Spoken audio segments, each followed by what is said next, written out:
Hey, deserving listeners, Brandan and Mary, 90 Day Fiancé. Let's watch. But he's just too focused on playing games. I don't know why he's like that.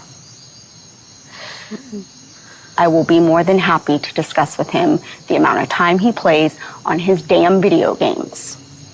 It's been a thing since he was a kid, trust me. Yeah, that doesn't surprise me.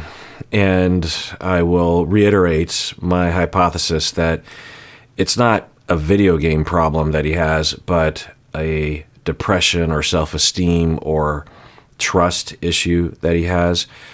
We could absolutely imagine him when he was young using video games as his one place where he could have some pleasure or some escape or some sense of accomplishment.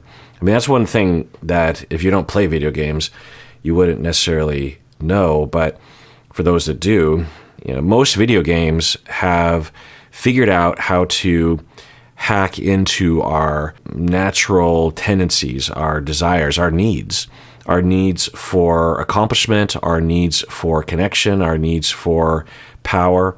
And it's not pathological to use games that way. Like sports have always been this as well for us as playing sports, but also to be a spectator. So we use video games for a lot of reasons. Now, of course, video games can become a problem when it starts to interfere with other parts of our life. In fact, in the DSM, it is, the latest edition of DSM, they have in a chapter at the end of the book a number of proposed diagnoses that managed to make it into that chapter but didn't make it into the regular body of the DSM and probably or might be in the next version of the DSM. And one of those proposed diagnoses or labels or constructs is internet game addiction, which I'm not a fan of. It's called internet game addiction, as if it's okay to be addicted, or it's not game addiction, it's disorder, internet game disorder. They don't use the word addiction in the DSM for good reasons, but the label is internet game disorder instead of just video games. Why is it internet? I mean, there's plenty of games that you could have a problem with that have nothing to do with the internet. Anyway, so it's what we call behavioral disorder, behavioral addiction, and it can become a problem for sure. But I imagine, who knows, but if I were to evaluate him, I wouldn't be surprised if I found that the real problem is that he has been through a lot of traumas and that he continues to go through traumas. I've already been over what this scenario with Mary, how this would trigger him in a variety of ways regarding self-esteem, regarding closeness, regarding feeling worth it, being disconnected from everything. He probably has always felt disconnected, has always felt like a leaf in the wind, has always felt untethered, with not standing on any sort of foundation. He started out with his mom. Now, the way the mom talks about it, she had a problem with substances later in his life, but I'm just going to take a guess and say that there were issues before that. I don't know, but even so, you have those traumas at a certain point, then that can cause a lot of issues. And then he went to his dad's, and his dad, according to him, was very stern and distant and harsh. And so you can imagine that during that whole time, there was one place that he could go to feel not terrible, and that was playing video games. I don't know what his situation at school was like with friends, but I imagine that wasn't going so well. I don't know that, but it's probable. At the very least, it wasn't a huge source of entertainment or safety or security or attachment for him. I don't know. But then he hangs all of his hopes and wishes on Mary and getting married to her, getting engaged, going to the Philippines. You can imagine him thinking, oh, it's going to be so great. I'm going to go to the Philippines. It's going to be like this whole other life. I'm going to put everything behind me. You might be like this. You might know people like this who, due to suffering, will have these fantasies of moving to another area and it completely changing their lives. And of course, it often does change your life in dramatic ways, but it won't solve your psychological problems because those come with you. And we could imagine him hoping for that, wishing for that, in lieu of any other option, because I don't hear any talk about therapy or anything. And he gets to the Philippines, and it's the problems persist. I mean, on his way down there, she's being jealous. And then even if they kind of start ironing out some of their issues, which it sounds like maybe they did a little bit, him being completely disconnected culturally, he doesn't speak the language, whatever fantasy he had about the two of them quickly is, shown to not be the reality. You can imagine him having this very childish fantasy, which most people do, but you can imagine him particularly having it because of his lack of attunement through, in his life. And so you can imagine him just thinking like, oh, this is going to be so great. We're going to be in love, and it's going to be so wonderful, and I'm going to finally feel fulfilled. And then he's not. And then the financial problems start to kick in. And you can imagine him feeling like he did when he was at home taking care of his younger siblings while his mom was disappearing due to substances, or when he was at his dad's house and coming home from school and not doing well in school and not getting along with other kids in school, and dad is disciplining, and he's just like, I can just play video games. I can just feel accomplished or okay or numb or something. It's a place I can go, a security blanket. And then now he's resorting to it again because of either imagined suffering, imagined threats that's causing him to suffer, or actual threats that's causing him to suffer. I don't know. So the approach of we just have to tell him to stop using video games is, not likely to actually address the problem. I mean, even if you manage to, for you parents out there, if you have a kid in this situation, you might be able to take away their internet access or their console or their controllers or their TV or whatever. That doesn't solve the problem.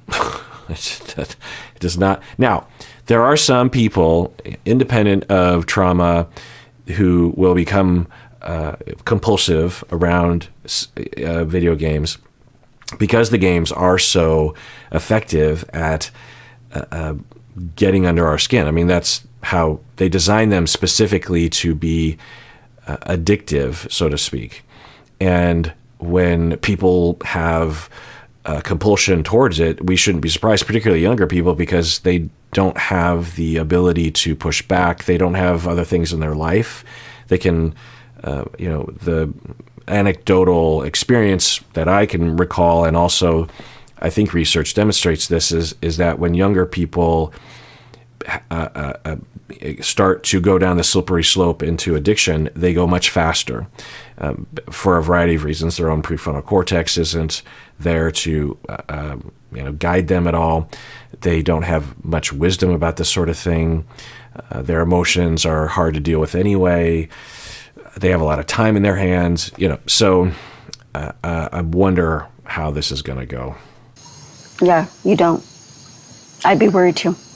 That was a huge concern of mine when he was in America before he came here. And his whole thing was, I don't care, Mom. I just need to be with her. And that's romantic and all, but that is not what you can survive on. Yeah, so that's in line with what I was saying earlier, that he might have been out of his own deprivation of attachment and security. He might have been overly convincing himself that this was the answer to all of his problems. And anyone who brought up any kind of barriers, like, what are you going to do for work? He's like, I don't care. I just got to get there. Everything's going to be fine. There's a chance that deep down, attachment-wise, emotionally-wise, he is essentially a child, like a 10-year-old or younger. And when you approach a 10-year-old or a 5-year-old who, let's say, they're lost, they're in the mall and they lost track of their mom. So you got a boy wandering, age 7, where's my mom? And you go up to them and you're like, okay, well, let's try to find your mom. And let's say that they are carrying their school books with them and in a backpack. And they are, you're just like, okay, your mom. Let's look over there. Your mom is probably in that direction, and then the kid just drops their school books and is just like, okay, I got to get to my mom. You're not going to yell at the kid and say like, pick up your school books. That's irresponsible. You're going to be like, well, the kid has priorities right now. He might pick up the bag further. It's the same with him. If you're going to tell him, what about your finances? You got to start. Get out of my way. Mary is the answer to all my problems. I think that's a likelihood. Today's video is sponsored by Ada. So I got COVID recently. It was probably the sickest I've ever been in my entire life. It was the worst. Well, did you know there are treatments you can take for COVID-19? And that means that there's something you can do if you get COVID, things you can do to avoid getting really sick. And that's where Ada comes in. You take their free questionnaire online. I've taken it. It's confidential. And you find out if you or a loved one may be eligible for treatment. If eligible, you can talk to a clinician via telehealth within 2 hours. And if prescribed, you can pick up your treatment from a local pharmacy. So click the link below to find out if you are eligible and learn more about treatment options. You guys are young. You guys are still trying to figure out a lot about yourselves, let alone a marriage and a parenthood. I mean, I don't know. I'm not going to tell you what to do. You have to do what you think is best for you. I don't know what to do. I will say that the mom is coming across pretty well, pretty differentiated, because, let's talk about differentiation for her. I don't know what's going on inside of her, but the common sort of impulses or impulsive responses that we'll see from a mother in a situation like this would be to be on a campaign to break them up, to do whatever she can do to put an end to their relationship. She has a lot of reservations about their relationship, always has. She just said, I don't know if I showed the clip, she reiterated her worries about the toxicity in their relationship and about how it seems like Mary has a really hard time with that, and it's extreme and not likely to change anytime soon. And so there's that. Also, she wants to have her son back. I mean, if he stays in the Philippines, gets married, starts having kids and a family, there's a chance that she will only see him in person once every 10 years or less. Who knows? I mean, so she would want to break them up. She would have reasons selfishly, and maybe even as a mother, to help her son in the way that she thinks would be helpful. So she would have an impulse to, in this moment, go on that campaign and start pressuring her or influencing or something. But there's another part of her, I'm guessing, that is thinking, well, one, it's not really my place, and I have to recognize that my son is a grown man and he can make these choices, and he's already told me that he doesn't want me to interfere in that way, and maybe I'm wrong. Maybe things will work out.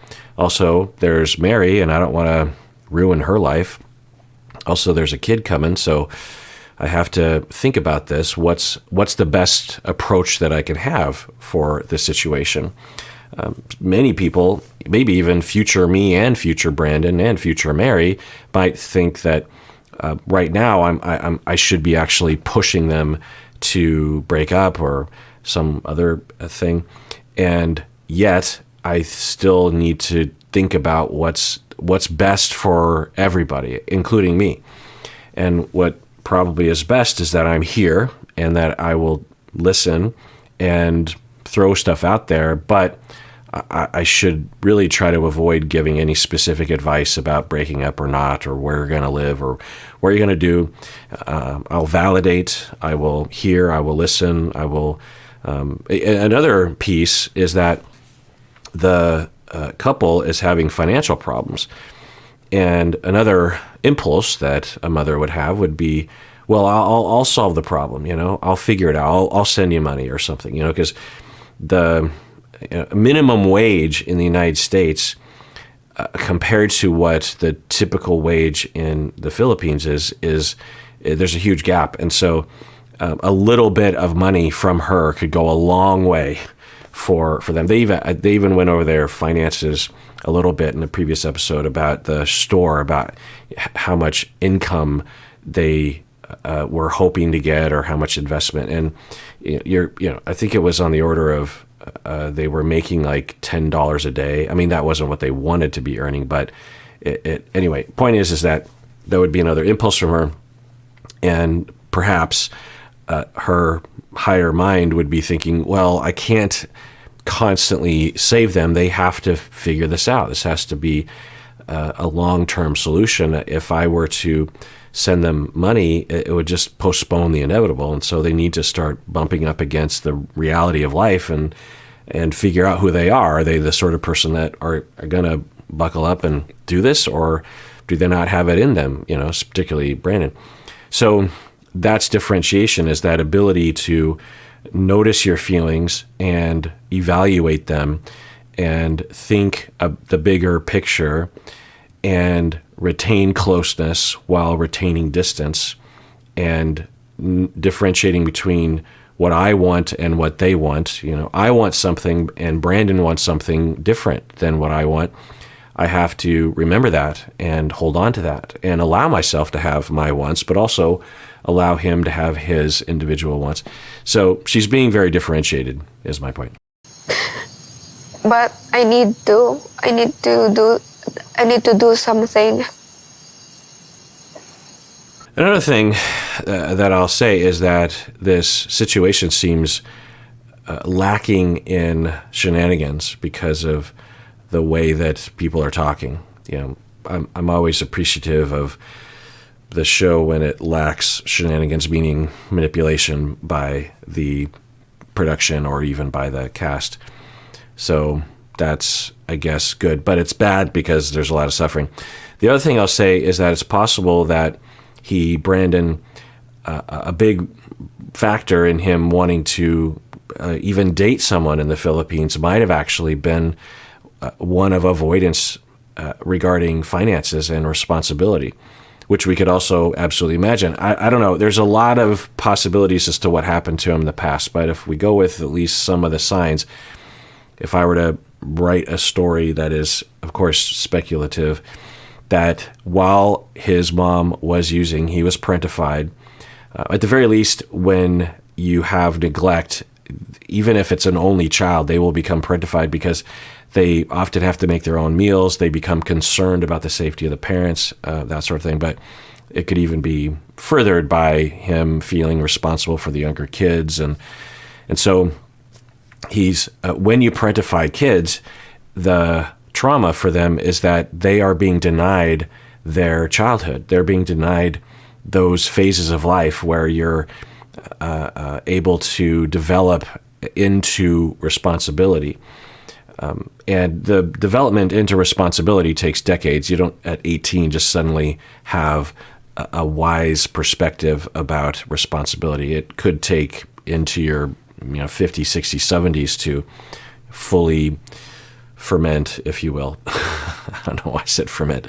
I was watching a YouTube video about a type of old sushi that is fermented fish, and it looked, I don't think I've ever had it before, but it looked both intriguing and disgusting at the same time. And also, since I'm Scandinavian, of course, Swedish, they have their thing like that as well. But anyway, so to have heritage, to be in line with my heritage on both sides of my family, I suppose I should partake. I mean, as a Japanese person, I've eaten some pretty interesting things and was trained to be so growing up. So I'm not above that. And so yeah, maybe I should order some. Anyway, point is that what is my point? My point. So parentification, and he could have been, he could have felt that he was denied his childhood, and also have a lot of self-esteem issues, and also some shame and feeling alone and abandonment. And then he goes to his dad's, and he's just surviving his dad. He's surviving being in a new town, maybe ostracization from the other kids. He doesn't know anyone. He's across the country.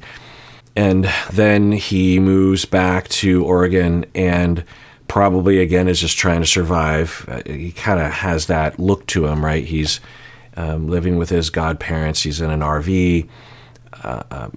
He's probably drifting from thing to thing. His career doesn't seem to be really getting off the ground. And then he is also having a strong urge to return to a time, like my brother, he got in a motorcycle accident when I was a kid. He would have been in high school. And as a metaphor for what I'm about to tell you, it was a pretty bad motorcycle accident. He was very, very injured. And right after the accident, he was up and about, even though it was kind of strange because he had broken, I think, both of his wrists and at least one of his ankles. I won't go into the gory details, but there's a lot of gory details. And I think someone was driving by, and a friend or something, and he got in the car and went to the hospital. He gets in the hospital, he sits down, they do a brief, quick triage evaluation, and they lay him down. And then the physicians leave the booth where he's at. And for the first time, he feels safe because he, gets in this accident. He's like, what's going on? It's late at night. It's like midnight. Car. Get to the hospital. Get registered. Get in the thing. Get evaluated. And at that point, his brain. This is him telling me all this. He finally felt like, okay, I can kind of relax.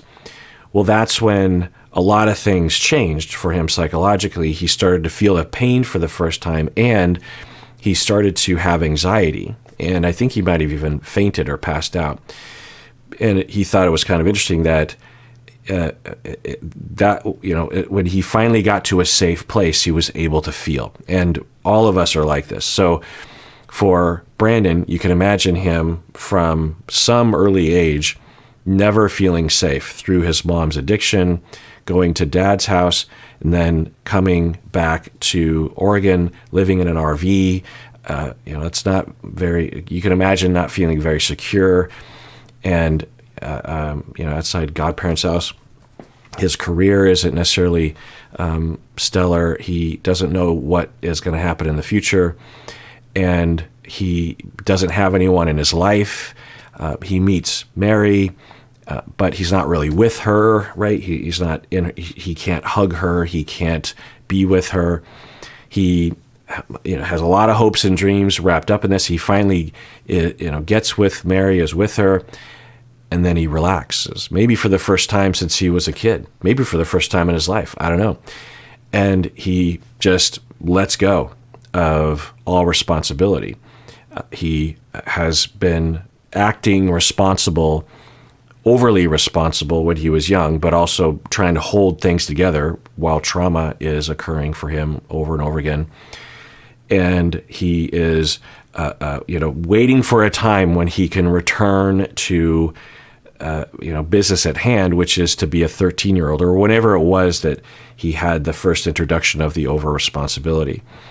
And then he gets to the Philippines, and then he's just like, okay, I can finally relax and play video games and not think about anything responsible because other people are taking, another thing is her parents could almost be to him like, well, we got parents now, and they live with the parents, right? So you can imagine for him thinking, at least emotionally, like, well, now I finally have stable parents who aren't addicts, who are, not trying to punish me all the time, and they can take care of it. The mindset of a teen, the mindset of a tween.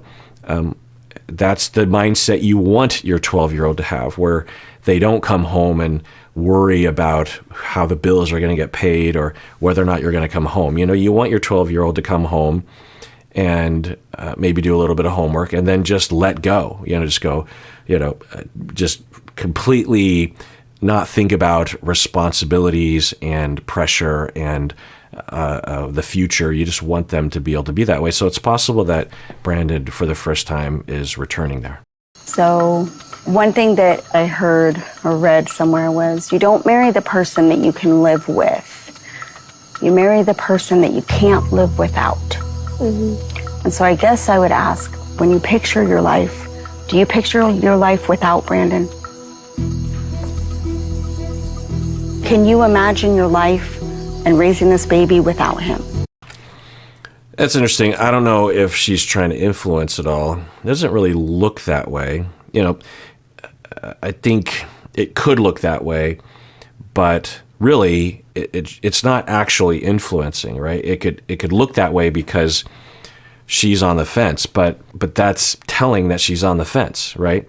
If Stacy's mom asked her a similar, Stacy's mom asked Stacy a similar question, she would, I suspect, immediately say, would immediately have a positive answer about our relationship, right? There wouldn't be any ambivalence, or if there was, it wouldn't be as severe as hers. So it's interesting the way she's asking. It seems influencing and manipulative, but it's a fair question. And if she's on the fence, then that deserves to be in the air, because that's a big deal. There's a lot of implications there, because if she's on the fence, then it's not just like the near future, it's the rest of their lives together as a couple. But I'm also wondering if the mom actually wants Mary to answer in a particular way. This baby without him.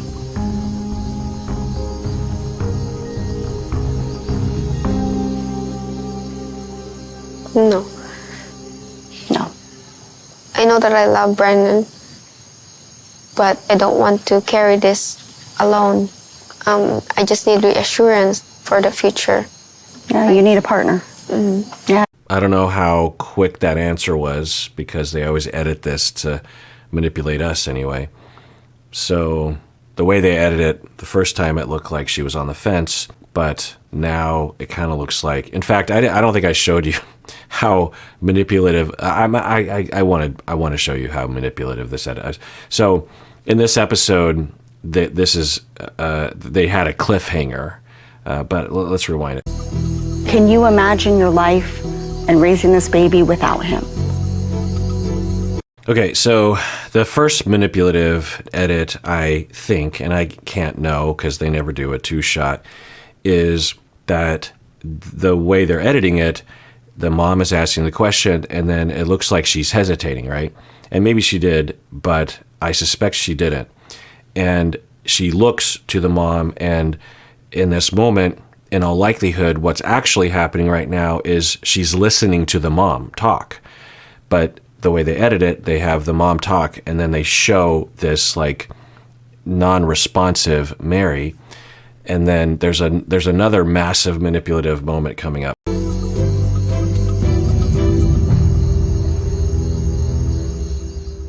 So, did you see that? She nods her head. She goes like this, which in the edit anyway indicates that she is saying, I can imagine being without him. I can picture the future without Brandan.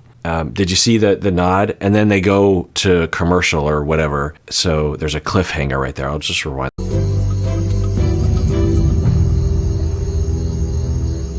See a little head nod, and that's just lying. The editor is lying to us, which is annoying on a billion levels, but particularly because there's drama in this couple. You don't have to manufacture it like other couples on the show. You could just show us the fucking story rather than undermining our trust in everything by obviously editing it in a manipulative fashion. Just, whenever I'm watching these shows, I always have to have some percentage of my brain analyzing what really happened or what likely happened. I'm always fighting with the edit. I'm watching it and I'm like, okay, I always have to have a little bit of what could have really happened there. I mean, and raising this baby without him. So now we're after the commercial break, and they showed a bunch of other couples, and now we're back to them, and they show that question. I suspect that in this moment they added this little beat where she's actually listening to the mom and she's not hesitating, but maybe she was hesitating, but I can't know because remember in the first edit, there's a head nod. They don't even show it here because that didn't really happen, I suspect. No. Even her face looks different. In all likelihood, this is happening directly after the mom asked the question. Her face looks different. It looks like that ambivalent face where she's, shifty eyes. She's like, oh, and especially with the head nod. They probably took that from a completely other point in the conversation. Her eyes look redder. She looks like she's crying. So I suspect the mom asked the question and she said no. She's like, no, I can't imagine living without him. No. I know that I love Brandan, but I don't want to carry this alone. I just need reassurance for the future. Yeah, you need a partner. Mm-hmm. Yeah, I get it.